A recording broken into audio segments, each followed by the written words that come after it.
Longsor di pertambangan Batu Gunung Kuda, Kabupaten Cirebon, Jawa Barat. 9 orang meninggal.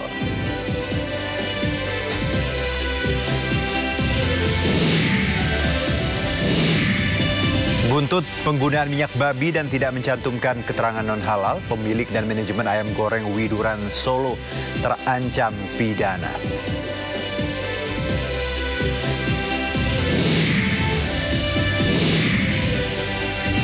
Gubernur Jawa Barat Deddy Mulyadi mengamuk ke supporter klub sepak bola saat tengah mengisi acara di Subang.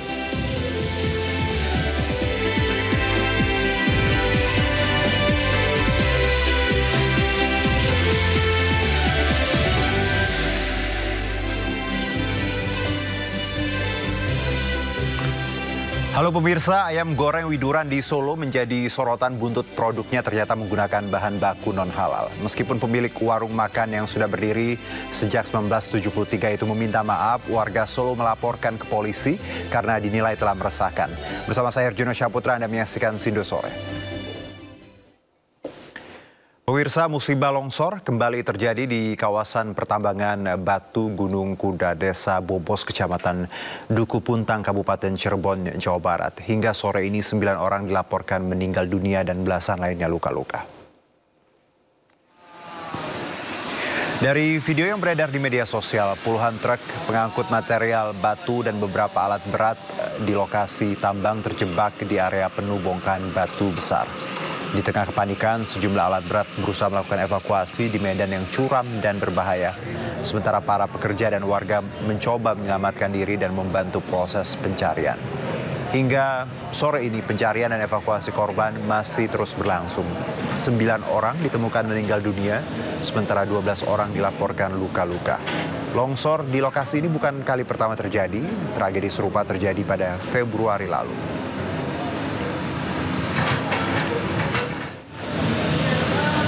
Tim evakuasi gabungan berjibaku untuk mengeluarkan korban yang tertimbun material longsor.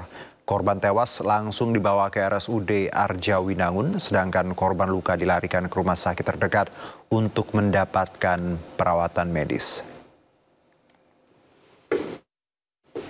Ya, merespon insiden longsor pada area tambang Gunung Kuda, Gubernur Jawa Barat Deddy Mulyadi menyebut area pertambangan itu terbilang berbahaya karena para pekerja tidak dilindungi aspek keselamatan.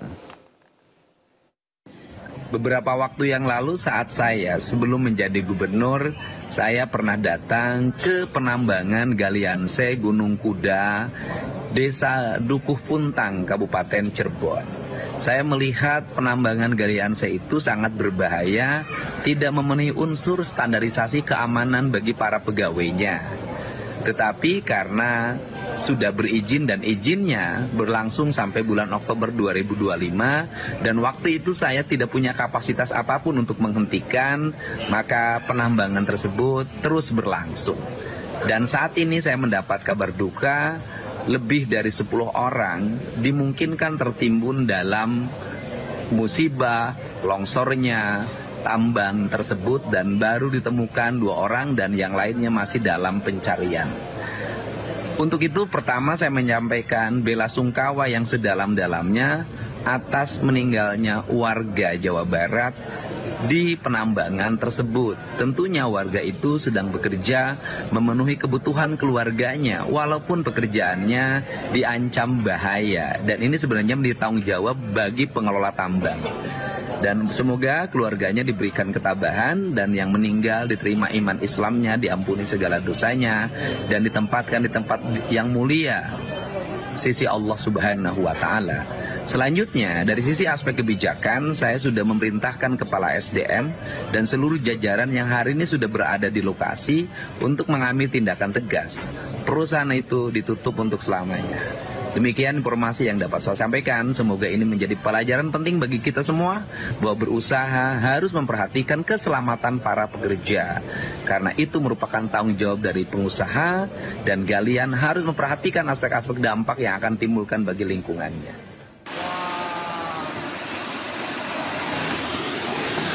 Ya, musibah longsor kembali terjadi di kawasan pertambangan Batu Gunung Kuda, Desa Bobos, Kecamatan Duku Puntang, Kabupaten Cirebon, Jawa Barat. Hingga sore ini 9 orang dilaporkan meninggal dunia dan belasan lain luka-luka.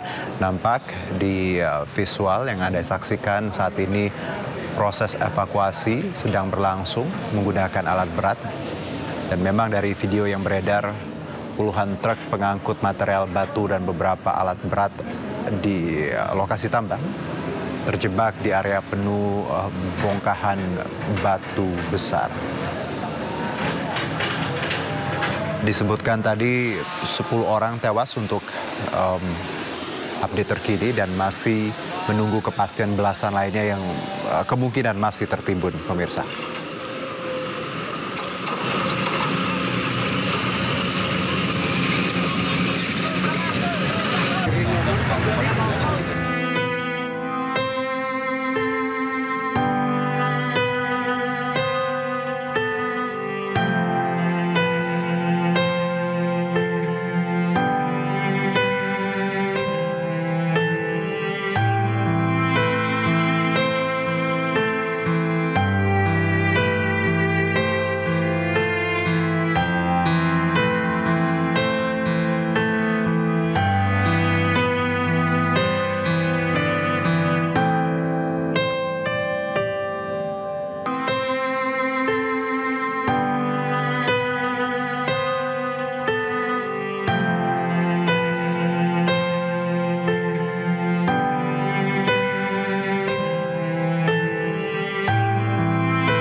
Kita beralih ke informasi berikutnya, pemirsa. Hari kedua libur panjang dan cuti bersama, arus lalu lintas di ruas Jalan Tol Cipularang, Purwakarta, Jawa Barat dari arah Jakarta menuju Bandung terpantau padat.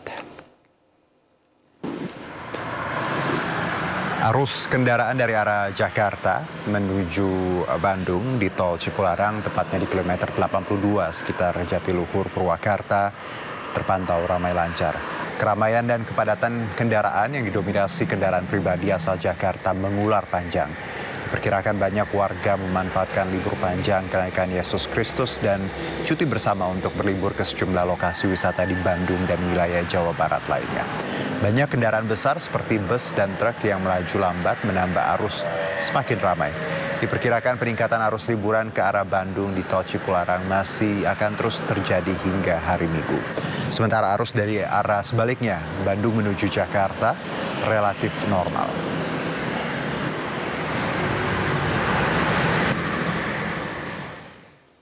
Ya, libur panjang kenaikan Isa Al-Masih dan cuti bersama, ribuan kendaraan wisatawan mulai memasuki kota Bandung melalui gerbang tol Paster. Akibatnya sempat terjadi kemacetan akibat tingginya volume kendaraan yang masuk ke kota Kembang. Kemacetan arus lalu lintas ini terjadi selepas pintu tol Paster. Antrian kendaraan yang didominasi kendaraan dari luar kota seperti Bogor, Jakarta, dan sekitarnya. Meski belum terlihat signifikan, volume kendaraan yang melintas di kawasan Dr. Junjunan padat merayap. Hal ini diakibatkan oleh tingginya volume kendaraan yang masuk kota Bandung untuk berlibur. Diperkirakan volume kendaraan akan terus bertambah seiring dengan banyaknya wisatawan yang hendak menghabiskan masa libur panjang, kenaikan Isa Al-Masih dan cuti bersama di kota Kembang.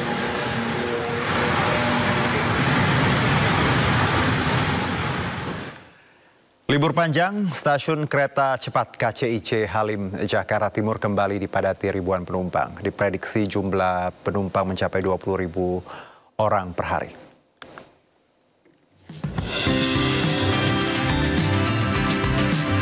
Libur panjang Hari Keagamaan Kenaikan Isa Al-Masih, penumpang kereta cepat Wus kembali membludak. Antrean penumpang mulai terlihat di loket pembelian tiket langsung hingga di area pemeriksaan tiket masuk peron stasiun. Pihak KCIP menyatakan telah menambah channel penjual tiket Wus menggunakan aplikasi untuk mengantisipasi lonjakan penumpang. Pada momen libur panjang akhir pekan ini, jumlah rata-rata pengguna akan mencapai hingga 20.000 per harinya. Dan kami sangat menyarankan kepada pengguna jasa ataupun masyarakat yang akan melakukan perjalanan di akhir pekan dengan menggunakan Wus agar segera melakukan pemesanan tiket melalui jalur online. Calon penumpang kereta Wus disarankan membeli tiket secara online untuk menghindari antrean di lokasi stasiun. Juga mempermudah calon penumpang jika ingin melakukan reschedule jadwal hingga refund. Dari Jakarta, Rio Manik melaporkan.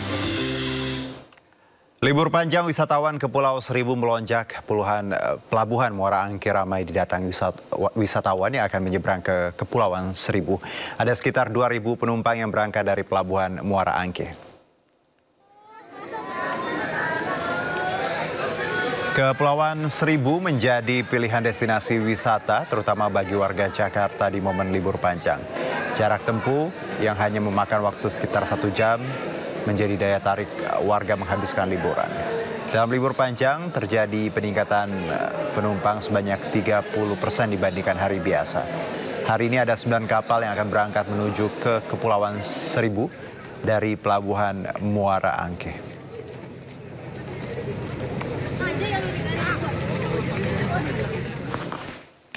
Ya, libur panjang dimanfaatkan juga warga DKI Jakarta dan sekitarnya untuk berwisata bersama keluarga. Salah satu destinasi yang masih menjadi favorit adalah dunia fantasi di Ancol, Jakarta Utara. Sejak pagi antrian pengunjung sudah memadati area Dufan. Tak hanya anak-anak dari semua golongan pun nampak antusias untuk berlibur dan tak sabar untuk segera menaiki wahana yang ada di Dufan. Pihak pengelola menerapkan sistem antrian tertib dan menyiagakan petugas di berbagai titik. Meski cuaca cukup terik, tak menyurutkan semangat pengunjung untuk menikmati hari libur mereka.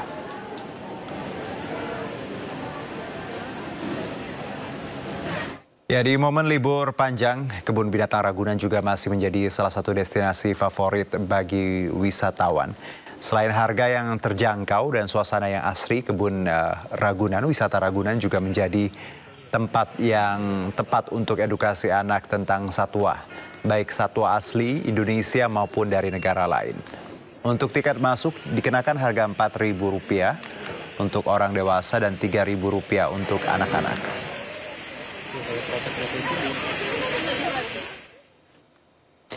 Ya, mengisi libur panjang kenaikan Isa Al-Masih, Taman Literasi Marta Tiahahu yang ada di kawasan Blok M menjadi salah satu destinasi wisata yang ramai dikunjungi warga.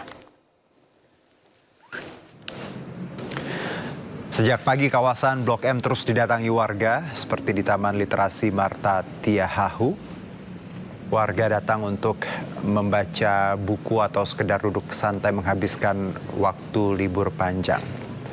Taman ini buka 24 jam yang juga dilengkapi CCTV yang membuat keamanan di taman ini semakin terjaga.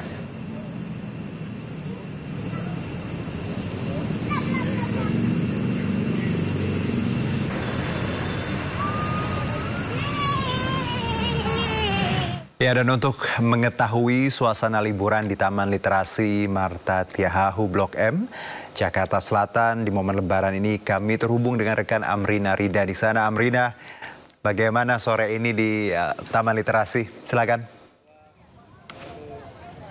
Iya Juno dan juga pemirsa. Wah, ini Juno kalau misalnya kami bisa menggambarkan bagaimana suasana di Taman Literasi Marta Christina Tiahahu di area Blok M ini sekarang sudah ramai oleh para masyarakat, pengunjung anak-anak muda. Kita langsung lihat saja, ini kami di area luar dari taman. Ini kita bisa melihat bagaimana suasananya hilir, mudik, berjalan. Banyak sekali masyarakat yang mereka memang menghabiskan waktunya untuk berada di area taman Taman Literasi Marta Christina Tiahahu. Karena ini kalau misalnya kita lihat memang suasananya asri sekali, penuh dengan pepohonan hijau, dan juga kalau misalnya kita melihat juga banyak sekali aktivitas yang bisa dilakukan, Juno, di sini. Misalnya adalah di belakang kami, ini ada banyak sekali masyarakat ataupun juga warga, terutama anak-anak muda yang sedang berpiknik, bersantai untuk berbincang bersama dengan teman-teman mereka, keluarga mereka, dan juga ataupun juga menikmati sejumlah makanan-makanan yang mungkin mereka beli terlebih dahulu. Ini kalau misalnya kita lihat juga, Juno, bahwa selain di area taman, ini ramai sekali di area luar jalanan, ini pun juga ramai. Nampaknya memang sangat ramai dan juga banyak sekali dari masyarakat yang menghabiskan waktu ingin jalan-jalan ke sini di area Blok M, dan juga mereka bersantai di area Taman Literasi Marta Christina Tiahahu untuk menikmati suasana sore hari. Nah, Juno dan juga pemirsa, ini nggak Abdul kalau bisa kita nanya-nanya ke masyarakat dan juga warga di sini. Kita coba untuk tanya ke masyarakat ini yang lagi duduk-duduk banyak sekali. Siapa tahu ada yang mau ya, coba kita tanya. Halo Kak, boleh kenalan dengan siapa kakak berdua namanya? Halo, Vin. Kak Vin dan Kak Mutia. Kak Vin dan juga Kak Mutia. Ini kalau boleh tahu, ini kan memang lagi libur panjang ya emangnya sampai hari Minggu. Ini kenapa mutusin untuk sore-sore santai-santai di area Taman Literasi nih? Mungkin dari Kak Vin deh. Ini aja sih, enak aja suasananya. Suasananya kayak gitu. Kalau dari Kak Mutia sendiri gimana? Ya karena enak juga, karena kan public space ya. Kalau suntuk di kantor terus. Oke. Nah Kak, ini kalau misalnya kita lihat, ini kan memang sudah direvitalisasi ya, area Taman Literasi dan juga area Blok M. Kakak sendiri melihat adanya revitalisasi, kayak misalnya jalan jadi jauh lebih bagus, gimana sih tanggapannya mungkin dari Kak Mutia nih? Kalau dari aku sendiri ini bagus ya, ada revitalisasi ini. Terus juga dari jam bukanya juga kan udah berubah ya, jadi lebih lama gitu. Oke, kalau misalnya dari Kak Vin sendiri, ini tadi sama Kak Mutia udah ngapain aja jalan-jalan di sini? Kemana aja nih kalau boleh tahu? Ngobrol aja sih di sini. Oke, ngobrol aja di sini.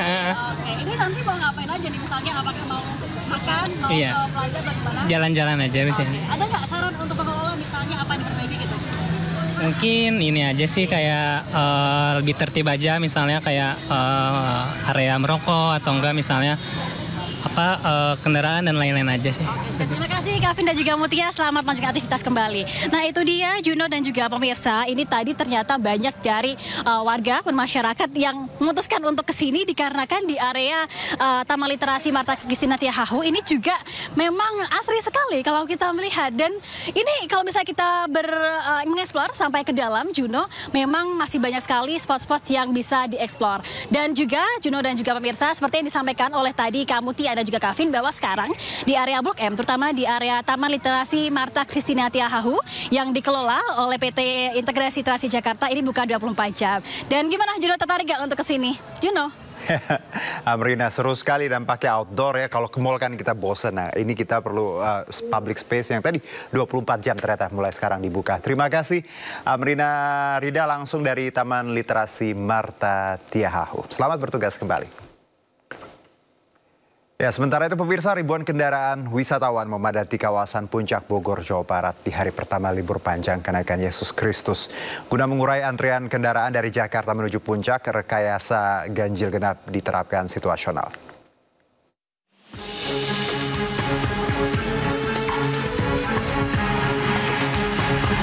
Di hari libur panjang kenaikan Yesus Kristus, kawasan wisata Puncak Bogor mengalami peningkatan volume kendaraan dari arah Jakarta menuju kawasan Puncak. Sedikitnya 8.200 kendaraan wisatawan memadati kawasan Puncak hingga mengakibatkan antrean kendaraan sepanjang 2 km. Penerapan rekayasa lalu lintas seperti ganjil genap diterapkan petugas untuk mengurai kemacetan. Untuk jumlah kendaraan yang naik maupun turun per pukul 12.00 tadi kurang lebih sudah 21.000 kendaraan. Pak, untuk penerapan one way sendiri akan diperpanjang apa? Untuk pelaksanaan one way sendiri nanti akan dilihat pola waktunya. Apabila memang arusnya sudah semuanya terkuras dari Puncak menuju Jakarta, maka akan dinormalkan. Itu untuk estimasi waktu memang masih dilihat dari bagaimana situasi peningkatan arusnya dari Puncak menuju Jakarta atau yang kendaraan yang turun siang hari ini. 120 personil kepolisian disiapkan guna mengatur arus lalu lintas di jalur utama Puncak sepanjang libur nasional. Dari Bogor, Jawa Barat, Wildan Hidayat, iNews melaporkan.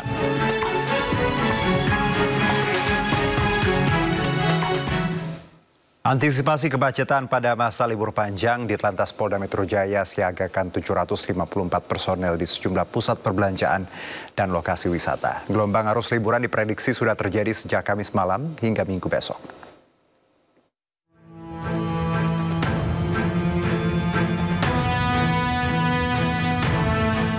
Libur panjang akhir pekan membuat lokasi wisata dan pusat perbelanjaan ramai diserbu warga. Untuk mengantisipasi kemacetan, Direktorat Lalu Lintas Polda Metro Jaya menyiagakan 754 personel. Para personel akan ditugaskan selama 24 jam di beberapa titik. Dirlantas Polda Metro Jaya juga melakukan pemantauan secara berkala melalui 4.200 CCTV yang tersebar di ruas jalan Jakarta agar nantinya dapat melakukan respons cepat apabila ditemukan kepadatan lalu lintas. Luar Jakarta, kemudian juga titik-titik wisata seperti Ancol dan juga Ragunan, termasuk juga beberapa aktivitas HI, kemudian beberapa titik-titik yang memang lazim ataupun biasa dijadikan tempat berkumpul masyarakat bersama keluarga ataupun berwisata. Selain itu, Dirlantas Polda Metro Jaya juga telah berkoordinasi dengan Polda Banten dan Jawa Barat untuk mengantisipasi kepadatan lalu lintas pada arus liburan kali ini. Adapun gelombang arus liburan sudah terjadi sejak Kamis malam. Dari Jakarta, Helmi Sajangbati, iNews melaporkan.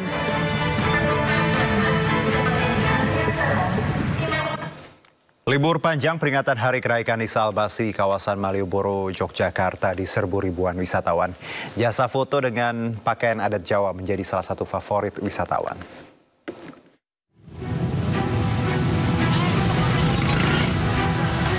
Kawasan Malioboro di Yogyakarta masih menjadi salah satu lokasi favorit bagi wisatawan untuk menghabiskan masa libur panjang. Selain berbelanja oleh-oleh, jajanan maupun pakaian, di kota pelajar ini para wisatawan juga bisa memanfaatkan jasa foto dengan mengenakan pakaian adat Jawa. Wisatawan cukup merogoh kocek untuk tarif Rp25.000 per baju dan Rp5.000 per foto. Fotografer akan mengajak wisatawan ke beberapa spot ikonik di Malioboro. Luar biasa, daerah istimewa yang benar-benar menjadi destinasi wisata untuk dunia, bukan Indonesia saja.